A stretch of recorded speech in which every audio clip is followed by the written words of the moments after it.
જયવીર હતો ને એ જયવીર 99% ગાયબ થઈ ગયો છે અને આખી નવી પર્સનાલિટી સાથે, નવા શેડ્યુલ સાથે, નવી એનર્જી સાથે જયવીર આવ્યો છે.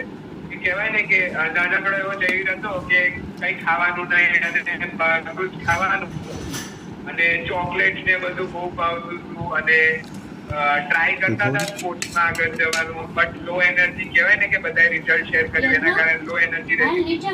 મેં ગુજરાતમાં એકવાર સ્ટેટ લેવલમાં ટ્રાય કર્યું હતું રગ્બી રમવાનું, એમાં બોલ લઈને દોડવાનું હોય ટીમમાં, એમાં મેં પ્રયત્ન કર્યો હતો બટ મારો નંબર નતો આવ્યો અને આ કમ્યુનિટીમાં જોડાયા પછી મેં ગુજરાતને સ્ટેટ લેવલ પર 2 વાર કેપ્ટન તરીકે જીતાડ્યો છે.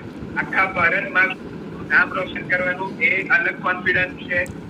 એની સાથે કહેવાય ને કે એથ્લીટ જેવી કે વિરાટ કોહલી અને જે બધા મોટા મોટા એથ્લીટ છે એવી એક ડિસિપ્લિન આવી કે સવારે રોજ બુક રીડિંગમાં બેસવું અને હમણાં 10 દિવસથી એક્ઝામ ચાલતી હતી એના કારણે બુક રીડિંગમાં નતું જોડાવાતું, બટ રોજ બુક રીડિંગમાં જોડાવું અને એના કારણે જે સરસ મજાની પર્સનાલિટી ડેવલપ થઈ, આવું સરસ મજાની બોડી થઈ છે કે કહેવાય ને કે આવું એકદમ મસ્ત બોડી છે તો બહુ મજા આવે છે.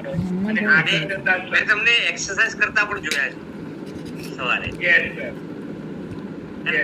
તો તમને કેમ એવું લાગ્યું? પહેલા એક્સરસાઇઝ કરતા હતા રમવા જતા ત્યારે? ના સર, એમાં એવું થતું હતું કે આ શું કરવાનું, જે કસરત કરીએ તો આપણને થોડું શરીરમાં દુખાવો થાય કારણ કે આપણા મસલ્સ ને સ્ટ્રેન પડતું હોય, દુખાવો આવે તો